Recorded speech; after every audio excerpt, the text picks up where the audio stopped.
এবার সন্দেশখালীকে জাতীয় স্তরে ইস্যু করতে চাইছে তৃণমূল। পাশা বদলে গিয়েছে। যে সন্দেশখালীকে একসময় বিজেপি হাতিয়ার করেছিল, এবার সেই সন্দেশখালী নিয়েই রাজধানী দিল্লিতে তৃণমূল। সাংবাদিক বৈঠকে তৃণমূলের দুই নেতা, রাজ্যের মন্ত্রী শশী পাঁজা এবং তৃণমূলের রাজ্যসভার সাংসদ সাগরিকা ঘোষ।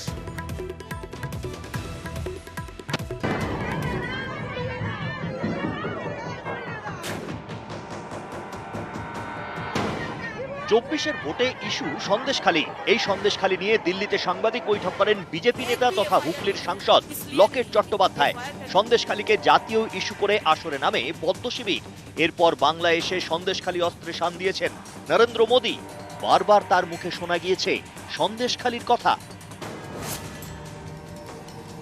संदेशखाली की बहनों के साथ जो किया है वो देखकर पूरा देश दुखी है। राज्य सरकार तो चाहती नहीं थी कि संदेशखाली का गुनहगार कभी गिरफ्तार हो। मां বোনেদের সঙ্গে অত্যাচার করে টিএমসি ঘোর পাপ করেছে। সম্পূর্ণ বাংলাতে সন্দেশখালীর ঝড় উঠবে। संदेशखाली के अपराधियों को कड़ी से कड़ी सजा होनी चाहिए।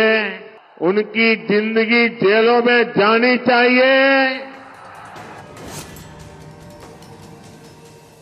संदेशखाली में महिलाओं पर इतने अमानवीय अत्याचार हुए और टीएमसी सरकार आखिर तक मुख्य आरोपी को बचाती रही।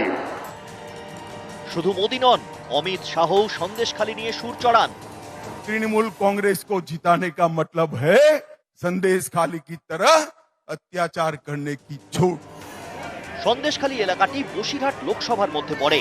সেই বসিরহাটে বিজেপি প্রার্থী করেছে রেখা পাত্রকে, যিনি সন্দেশখালী আন্দোলনের অন্যতম মুখ। রেখাকে ফোনও করেন নরেন্দ্র মোদী। जी नमस्कार। अब बंगाल की विपरीत राजनीतिक परिस्थितियों में प्रचार कर रही है। লোকসভা ভোটে সন্দেশখালীকে অস্ত্র করে বিজেপি। সেই পাশাই এখন বদলে গিয়েছে। সন্দেশখালীকে অস্ত্র করে এবার আসরে তৃণমূল। তারাও চাইছে দেশ জুড়ে পাল্টা প্রচার। সন্দেশখালীকে জাতীয় ইস্যু করতে দিল্লিতে সাংবাদিক বৈঠক তৃণমূলের। संदेशखाली में असली आरोपी ये बीजेपी नेता हैं, जिन्होंने महिलाओं से ये झूठे बयान लेकर के झूठे एफआईआर दर्ज किए, झूठे आरोप लगाए। ये कोई छोटे मोटे नेता ने नहीं किया है, ये साजिश तो नेशनल लेवल नेता ने किया है। क्या प्रधानमंत्री को मालूम था कि ये झूठे आरोप हैं? अगर प्रधानमंत्री को मालूम था तो क्या प्रधानमंत्री झूठ बोले? যেভাবে ভারতীয় জনতা পার্টির নেতৃত্বের সাহায্য পেয়েছি, শুভেন্দু অধিকারী সাহায্য পেয়েছি, পয়সা পেয়েছি, ধাপে ধাপে পয়সা না পেলে এই আন্দোলনটাকে চালানো যেত না। এবং এইটাকে তাদের কেন্দ্রীয় নেতৃত্ব এসে পুরোপুরি ভাবে ব্যবহার করে 48 ঘন্টা দিলাম। বাংলাকে যেভাবে ভারতবর্ষে বদনাম করেছে তার জন্য আপনারা ক্ষমা চাইবেন। নিউজ 18 বাংলা। সন্দেশখালীতে গঙ্গাধর কয়ালের ভিডিও ভাইরাল হতেই তার পরিবার দাবি করছে যে তাদের ফাঁসানো হয়েছে, তাকে ফাঁসানো হয়েছে। তাহলে প্রশ্ন হলো যে আসল ভিলেনকে? দেখাবো একটা বিরতির পর।